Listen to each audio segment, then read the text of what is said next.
আরো জোরে, আরো জোরে বলে। সম্পত্তি ভাগ হবে আল্লাহর কোরআনের বিধান অনুযায়ী। ছেলে কতটুকু পাবে কোরআনে আছে না নাই? ফতোয়ায় একটা কিতাব আছে, ফতোয়ায়ে সিরাজি। ফতোয়ায়ে ওই ইফতা বিভাগে আমরা ফতোয়া বিভাগে পড়েছি, যত অর্থ সম্পদ বন্টন করবে বাবা ওই ফতোয়ার কিতাবের মধ্যে রেফারেন্স সহকারে দিয়ে দেওয়া আছে। আল্লাহ কয় ছেলে কতটুকু পাবে ছেলেকে দিয়া দাও, মেয়ে কতটুকু পাবে মেয়েকে দাও। কিন্তু ছেলের হক ছেলেকে না দিয়া, মেয়ের হক মেয়েকে না দিয়া, মেয়ের সম্পত্তি গোপনে ছেলেকে লেখা দেয়, এমন মুনাফিক মার্কা হাদি আছে না? আল্লাহ কয় বললাম শুনেলে, শুনেলে ওই হাদির জন্য ওই রাইয়ার নাম কুফ কেন বানাই নাই জানো? আমি আল্লাহর হুকুমটাকে লঙ্ঘন করেছে, আমি আল্লাহর হুকুমে সম্পদ বন্টন করে নাই, মেয়ের হক মেয়েকে দেয় নাই, মেয়ের হক সব গোপনে ছেলেকে লেখা দিল।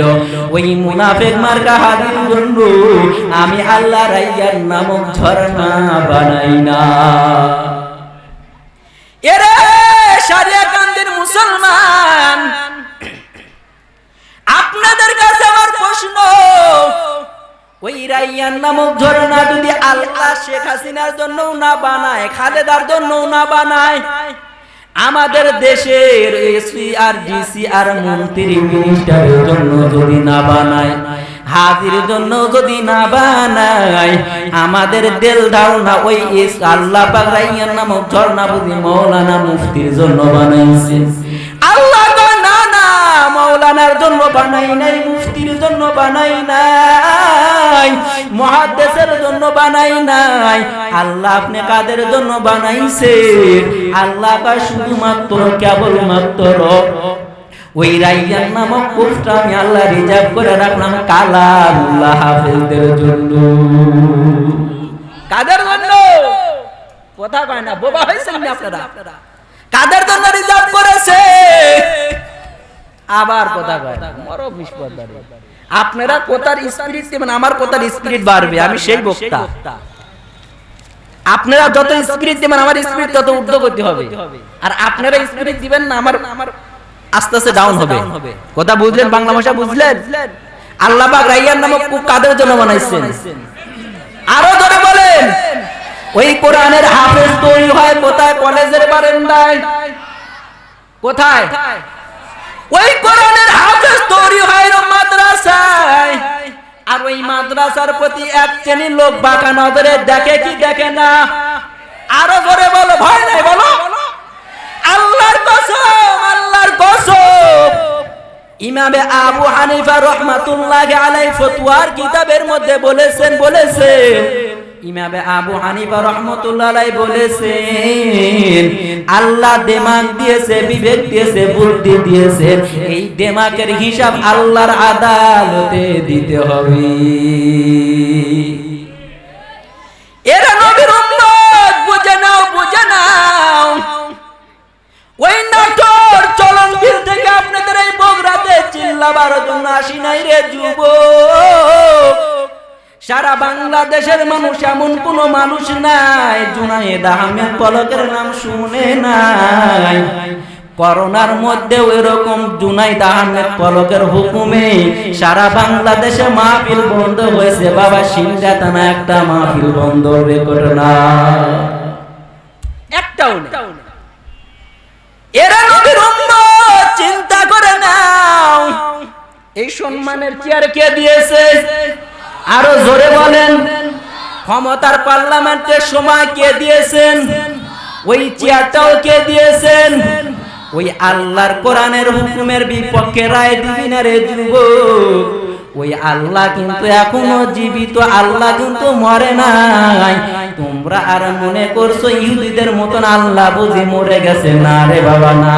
ওই ক্ষমতার চেয়ার ভাঙতেও সময় 1 সেকেন্ড লাগবে না। যেই মাদ্রাসায় কোরআন তেলাওয়াত করা হয়, এরে নবীর উম্মত এই মাদ্রাসায় সময় দিলে আপনি কিছু পাবেন না। আল্লাহ কয় বান্দা তোমরা নামাজে যাও, ইন্না সালাতি ওয়া নুসুকি ওয়া মাহইয়ায়া ওয়া মামাতি লিল্লাহি রাব্বিল আলামিন। নামাজ পড়ো আল্লাহর জন্য, ইবাদত করো আল্লাহর জন্য, কুরবানি দাও আল্লাহর জন্য, হজ করো আল্লাহর জন্য। নামাজ দাঁড়ায় নামাজ পড়ো। আপনারা ফতোয়া দেন আমি মুফতির কোনো কথা না। নামাজে যদি সূরা কেরা সহি না হয়, আত্তাহিয়াতু দরুদ শরীফ যদি সহি না হয়, আপনারা বলেন তো নামাজ আল্লাহর আদালতে কবুল হবে না? আরো জোরে বলেন। সূরা সহি হয় না, কেরা সহি নাই, আত্তাহিয়াতু বলতে পারেন নাই, দোয়া কুনুতের খবর নাই, দরুদ শরীফের খবর নাই, আপনারা ফতোয়া দেন নামাজ কবুল হবে? আল্লাহ কা গোলাম, ওই বান্দার কোনো কিছু যদি কবুল না হয়, কিন্তু যেই হাত আর যেই কপাল আমি আল্লাহর কুদরতি কদমে লাগাইলো, এমন একটা সময় আসবে যেদিন দেখবে আমুল্লামা মিল করে দেখবে কোনো আমল নাই। ফেরেশতারা আল্লাহকে জিগাইবে, আল্লাহ আপনি যেই বান্দার হিসাব নিকাশ করে এই বান্দার কোনো আমল পাইলাম না জান্নাতে দেওয়ার জন্য।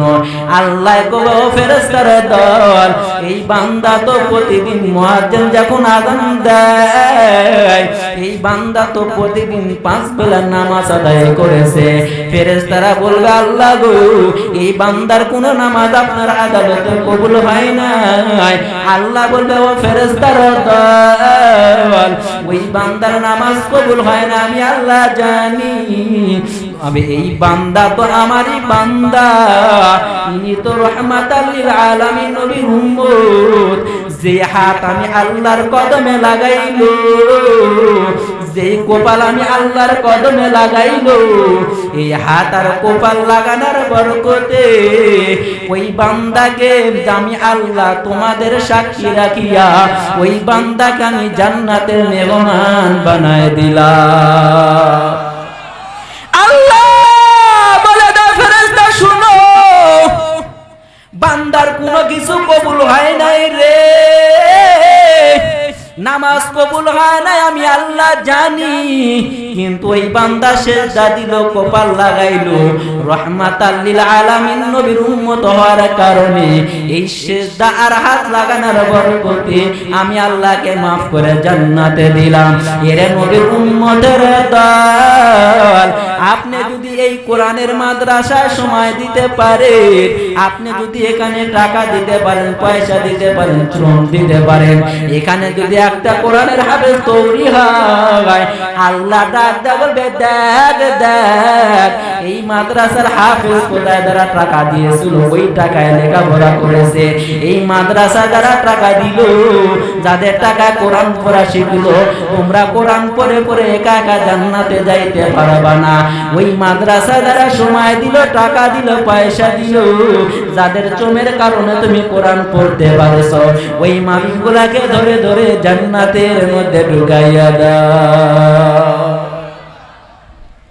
এরে নবীর উম্মতের দল, মাইক আওয়াজ কানে দেন তাহলে হবে, মাইক ভালো আলহামদুলিল্লাহ।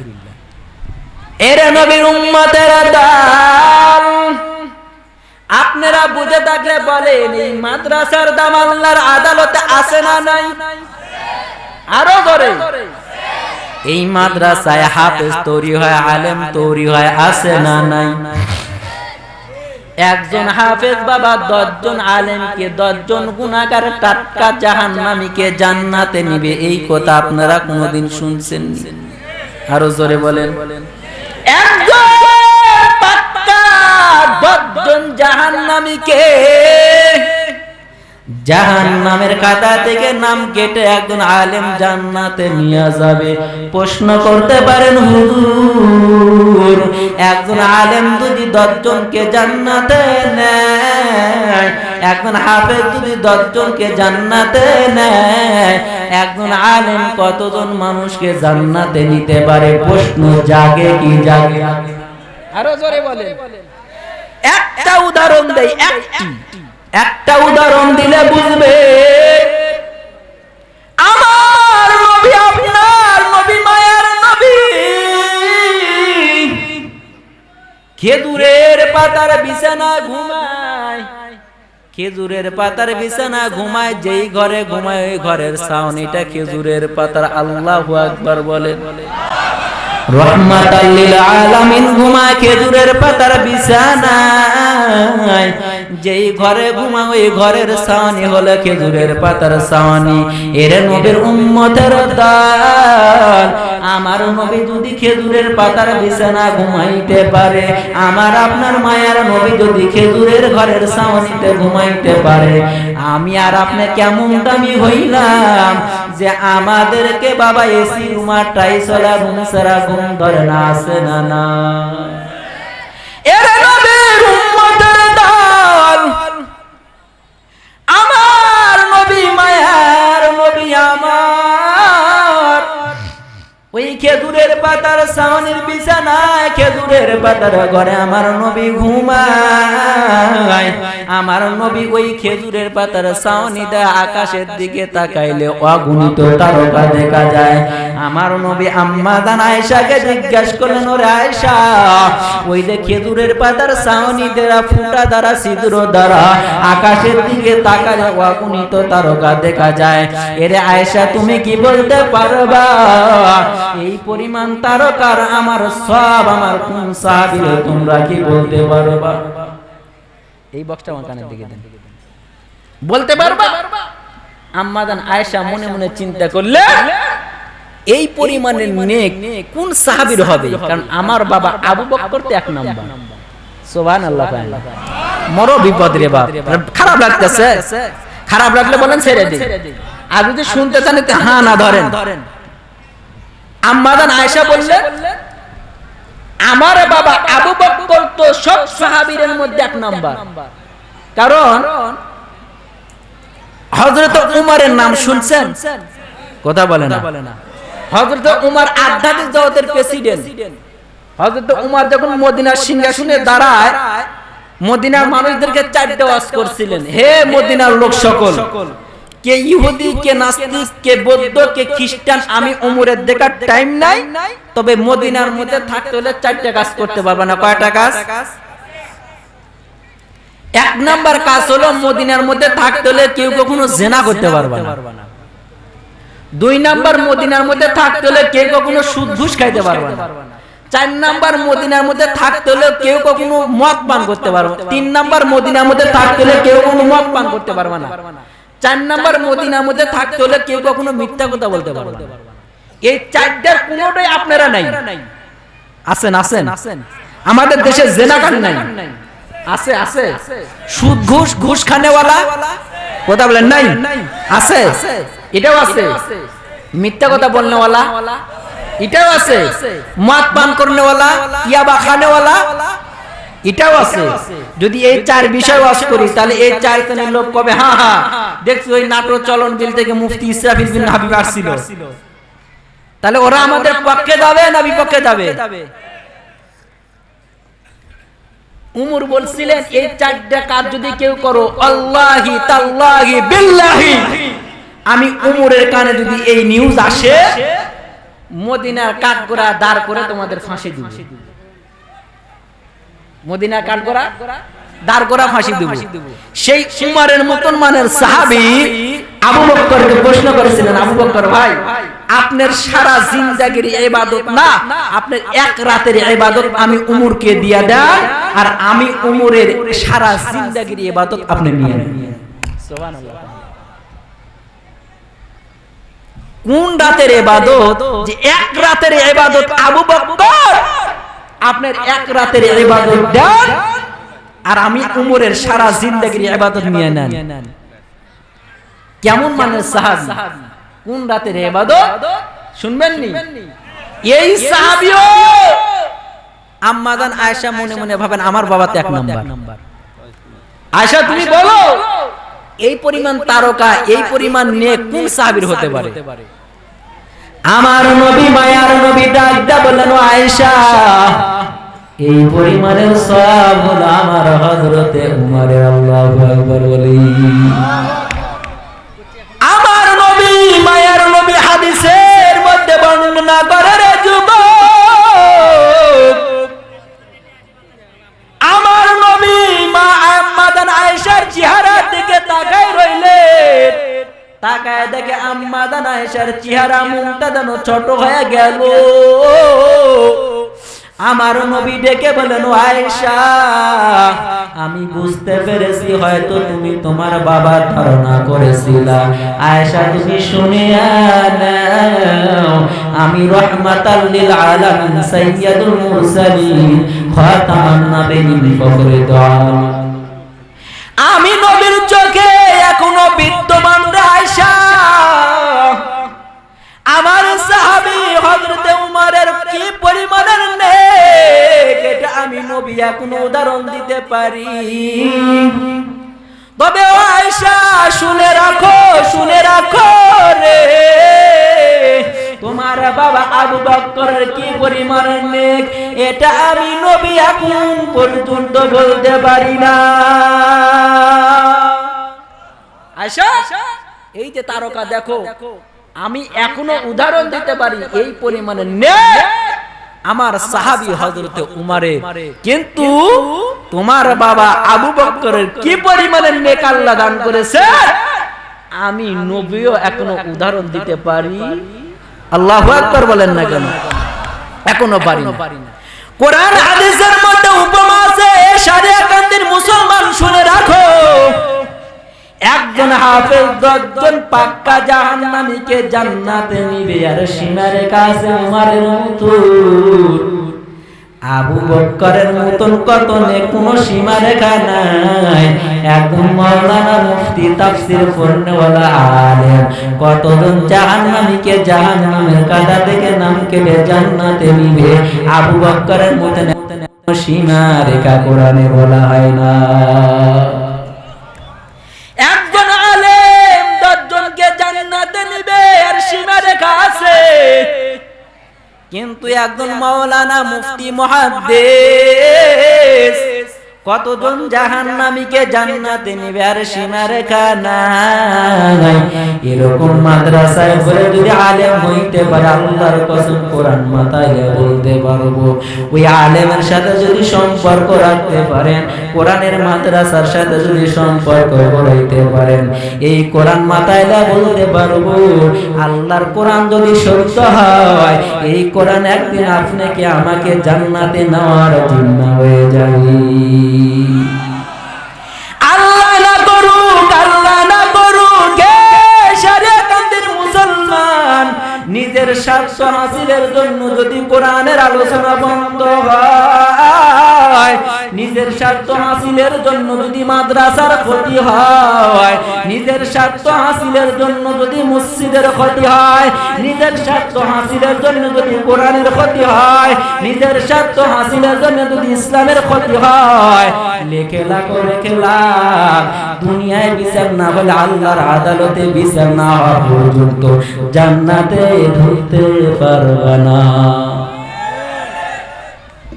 এমন কোন জেলা নাই, উত্তরবঙ্গে এমন কোন জেলা নাই আমি ইসরাফিলের ভাত ওই পেটে নাই। এই বয়সে উত্তরবঙ্গে এমন কোন জেলা নাই, এমন কোন জেলা নাই যেই জেলা বয়ান করাও বাদ দিছি। ইউটিউবে সার্চ দিবেন আপনাদের শরিয়াকান্দির ইউটিউবে পাবেন। এরা নবীর উম্মত, আমাদের কাম হলো মানুষ চোরায় খাওয়া। আমাদের কাম কি? আপনাদের চোরায় খাওয়া, আমরা তো বুঝি। এই যে কোপাল, এই কোপাল নামে স্কিন, কোপাল নামে স্কিন এই স্ক্রিনে কাল কিয়ামতের ময়দানে আমুলনামা উঠবে, আমুলনামা কবরে। কবরে কি মনে করছেন ফেরেশতাদের পিটাইবে? ওই জায়গায় কি আল্লাহ আমুলনামার খাতা দিবে ফেরেশতাদের? দেখো বান্দা কয় বছর নামাজ পড়ে নাই, খাতা দেখো আর পিটাও। আল্লাহ কি দিবে? দেখো বান্দা সারা জীবন কতগুলো নাফরমানি করছে, এই বান্দার নাফরমানি দেখে দেখে পিটাও। আল্লাহ কি আমুলনামার খাতা দিবে যে বান্দা কয় টাকা যাকাত দিয়েছে? না না, ওখানে কোনো আমুলনামার খাতা দেওয়া হবে না। আর জাহান্নামের আসামি ফেরেশতা কবরে হাজির, জাহান্নামের ফেরেশতা হাজির হইবে। মাইক না চা দেন না, গরম পানি দেন।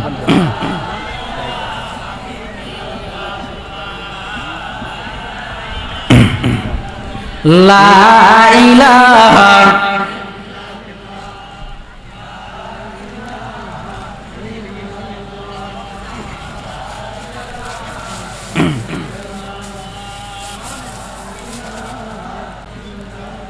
रुखसार से बरका का जरा पर्दा उठा दो, रुखसार से बरका का जरा पर्दा उठा दो, लिल्लाहि मुझे हुस्न खुदा दाद दिखा दो, लिल्लाहि मुझे हुस्न खुदा दाद दिखा दो, मजबूर हो मजबूर हो ऐ सैयद आलम, दीदार दिखाते नहीं आवाज सुना दो, दीदार दिखाते नहीं आवाज सुना दो। ला इलाहा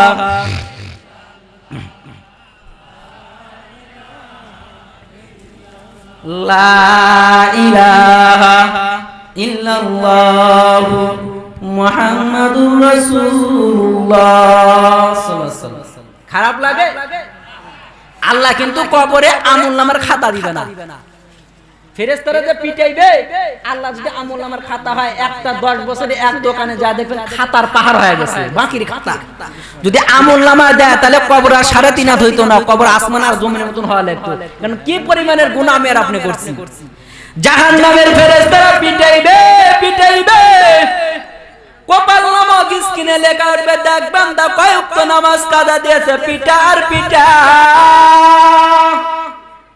নামাজের সম্পর্কে আল্লাহর ফেরেশতারা পিটাইবে, নামাজের গুনাহ পিটানোর শেষ, কপাল নামক স্ক্রিনে সাথে সাথে লেখা উঠবে, দেখো তাকাইয়া দেখ আল্লাহর বান্দা কতগুলা মিথ্যা কথা বলেছে, মিথ্যা কথা পিটানো শেষ, কপাল নামক স্ক্রিনে লেখা উঠবে, দেখ এই আল্লাহর বান্দা কতগুলা আমানতের খিয়ানত করেছে, কপালে নামক স্ক্রিনে লেখা উঠবে রে যুবক। ওই কপাল নামক স্ক্রিনের আমুলনামার খাতা দেখে দেখে ফেরেশতারা পিটাইবে, সাথে সাথে কপাল নামক স্ক্রিনে লেখা উঠবে, দেখ এই বৈশাখী নামে আর 31 নাইট উপলক্ষে কত জেনা ব্যভিচার করেছে, কপাল নামক স্ক্রিনে লেখা উঠবে, ফেরেশতা আল্লাহ হুকুম দিবে পিটাও, কপাল নামক স্ক্রিনে লেখা উঠবে, আপনি কোরআনের পক্ষে রায় দিয়েছেন না কোরআনের বিপক্ষে রায় দিয়েছেন। ওই লেখা দেখে দেখে ফেরেশতারা পিটাইতে থাকবে।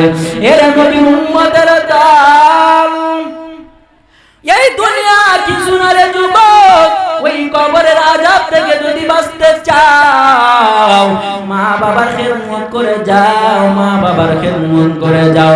এর নবীর উম্মতের দল, আমি আর আপনি আল্লাহর কাছে এত দামি রে যুবক, আমি আর আপনি আল্লাহর কাছে এত মহব্বতের বান্দা। 312 জন রাসূল সাল্লাল্লাহু আলাইহি নবী আল্লাহ দুনিয়ায় প্রেরণ করেছে, আমাদের মতন এত দামি কোন নবীর উম্মত হতে পারে নাই। একজন নবী ছিলেন পয়গম্বর মুসা, যিনি তুর পাহাড়ে দাঁড়াইয়া দাঁড়াইয়া কথা বলতেন, আল্লাহর সাথে তুর পাহাড়ে দাঁড়াইয়া কথা বলতেন। তুর পাহাড়ে দাঁড়াইয়া কথা বলার জন্য শর্ত ছিল 4টা। 1 নাম্বার শর্ত হইল তুর পাহাড়ে উঠা লাগতো, 2 নাম্বার শর্ত জুতা পরা লাগতো, 3 নাম্বার শর্ত আল্লাহ কখন কথা বলবে আর একটা সময় লিমিট বেঁধে দেওয়া ছিল। 4 নাম্বার শর্ত আল্লাহ কতক্ষণ কথা বলবে এই সময় কথা বলতে হবে। এই 4টা শর্ত যদি পয়গম্বর মুসা যদি মেনে নিতে পারতেন, আল্লাহর সাথে কথা বলতে পারতেন, নইলে আল্লাহর সাথে কথা বলতে পারতেন না। ওই সময় আল্লাহর নবী মুসা আল্লাহকে প্রশ্ন করেছিলেন, আল্লাহ আমি মুসা নবীর সাথে জানেন কথা কন, আমি মুসা নবীর সাথে কথা বলার পর ভিন্ন কোন মানুষের সাথে কথা বলবেননি। আল্লাহ জানা যায় পয়গম্বর তুমি আমি আল্লাহর সাথে কথা কও, তোমার আর আমার মাঝে ৭০,০০০ পর্দার ব্যবস্থা রয়ে গেল। সুবহানাল্লাহ। কত হাজার? ৭০,০০০। এই ৭০,০০০ পর্দা কি এরকম পাতলা কাপড়ের মতন মোটা?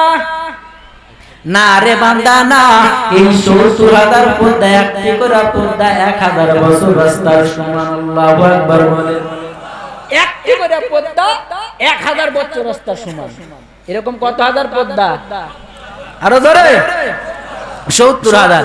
আল্লাহ জানা দেয় পয়গম্বর আমি আল্লাহ এমন একজন জাতি, এমন একজন নবীর উম্মতকে দুনিয়ায় প্রেরণ করব, ওই বান্দারা যদি খালি রুকু আর সিজদা গিয়ে যদি বলতে পারে সুবহানা রাব্বিয়াল আলা আর আযীম, আমি আল্লাহ ৭০,০০০ পর্দা উঠাইয়া আমি আল্লাহ বান্দার সামনে হাজিরা দিয়ে দিব। কপাল যদি পুরে না যায় রে যুবক, তাহলে আমরা নামাজ থেকে বিমুখ হইব। আর কপাল যদি ভালো হয় নামাজ কখনো ছাড়ব না। এর নবীর উম্মতের দল ওই জায়গায় পয়গম্বর মুসা আল্লাহকে প্রশ্ন করেছিলেন, আল্লাহ আমি মুসা নবীর সাথে কি জান্নাতের মধ্যে কেউ বন্ধু হবেনি?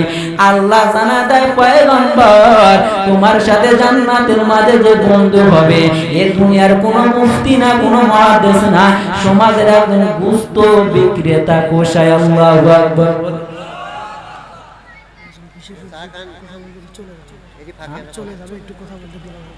চলে যাবেন? ও আচ্ছা আচ্ছা, সমস্যা নাই, দেন এটা বলবেন তো, ওদের জন্যই তো আমরা বয়ান করতে পারি। যাক ইনি কে? বিশেষ অতিথি, উনি আপনাদের সামনে কিছু কথা বলবে, এরপরে বাকি আলোচনা হবে ইনশাআল্লাহ। এই শুধুকে চা দেন, আমি চা খাইলাম। হ্যাঁ বিসমিল্লাহির রহমানির রহিম। খরচ চলে আসছে, আর জোরে বলেন আলহামদুলিল্লাহ।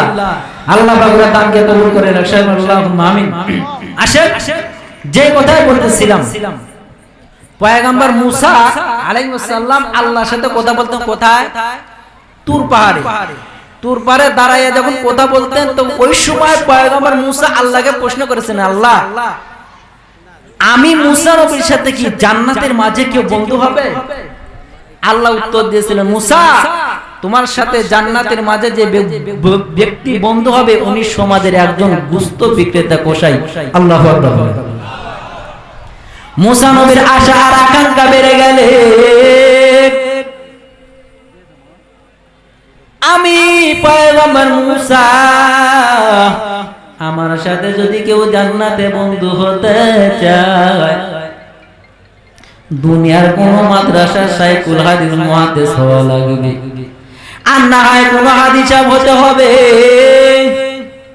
মুসা নবীর আশা আর আকাঙ্ক্ষা বেড়ে গেছে রে যুবক, গোশত বিক্রেতা একজন কসাই হবে, আমি মুসা নবীর সাথে জান্নাতের মাঝে বন্ধু। মুসা নবী আল্লাহকে তুর পাহাড়ে দাঁড়াইয়া দাঁড়াইয়া আল্লাহকে প্রশ্ন করলেন, আল্লাহ ওই ব্যক্তির নাম ঠিকানা দেন, আমি একটু ব্যক্তির সাথে দেখা করতে চাই। চিৎকার মেরে বলেন সুবহানাল্লাহ। আল্লাহ দাও পয়গম্বর, ও পয়গম্বর মুসা ওই ব্যক্তির সাথে যদি সাক্ষাৎ করতে চাও, অমুক বাজারে চলে যাও। ওই বাজারে যাওয়ার পর দেখো বাজারের কন্যারে এই নামে এই ব্যক্তি গরু জবাই করে, এর নবীর উম্মতের দল, এর শারিয়া কান্দির মুসলমান যুবক, আল্লাহর বান্দা পয়গম্বর মুসা আল্লাহর দেওয়া অনুযায়ী ঠিকানা নিয়া আল্লাহর বান্দা দেখুন ওই দেশের দিকে রওনা হয়ে গেছে রে যুবক। এরে আল্লাহর বান্দা, এরে পদ্মার আড়ালের মা, এরে যুবক ও বৃদ্ধ বাবাজি, আজকে আমরা মা বাবার খেদমত করতে পারি না রে যুবক। আল্লাহর বান্দা পয়গম্বর মূসা ওই বাজারের দিকে রওনা হওয়ার পর, বাজারে যাওয়ার পর এলাকার লোককে জিজ্ঞেস করে, ভাই এই নামে আপনাদের এই শহরে কোনো কসাই আসেনি? আল্লাহর বান্দা দেখে বলেন, ভাই যুবক, এই নামের কোন বান্দাকে যদি তালাশ করতে চাও, ওই বাজারের কন্যারে গিয়ে দেখো, আল্লাহর বান্দা গরু জবাই করে। এরে নবীর উম্মতের দল, এরে পদ্মার আড়ালের মা ও বোনেরা, এরে বৃদ্ধ বাবাজি, এরে যুবক ভাই, তুমি মা বাবার খেদমত করতে পারো না, কথাটা শুনিয়া যাও। আল্লাহর বান্দা দেখুন যাওয়ার পর দেখে আল্লাহর বান্দা গরু জবাই করে প্রথম গোশত টুকরা গামছার মধ্যে বেঁধে নেয়। সুবহানাল্লাহ বলে। প্রথম গোশত গামছার মধ্যে বেঁধে নেয়। সারা বেল গোশত বিক্রি করার পর সন্ধ্যা যখন ঘুনে আসলো, আল্লাহর বান্দা যখন বাড়ির দিকে রওনা দিবে, এমন সময় মুসা নবী যুবককে ডেকে বললেন, ভাই আমি একটু আপনার বাড়িতে মেহমান হতে চাই, আপনি নিয়ে যাবেন কিনা? সুবহানাল্লাহ। মুসা নবী মেহমান সেজে মুসাফিরের হালতে কসাইকে ডেকে বলে, ভাই আমি একটু আপনার বাড়িতে মেহমান হতে চাই, আপনি কি নিবেন? যুবক ডেকে বললেন, আল্লাহর বান্দা, এটা তো বড় সুন্দর কথা, আপনি আমার বাড়ি যাবে, আল্লাহ বুঝি আমার বুঝির খুশি হয়ে গেল। আমরা শুনেছি পয়গম্বর মূসা আল্লাহকে প্রশ্ন করেছিলেন, আল্লাহ আপনি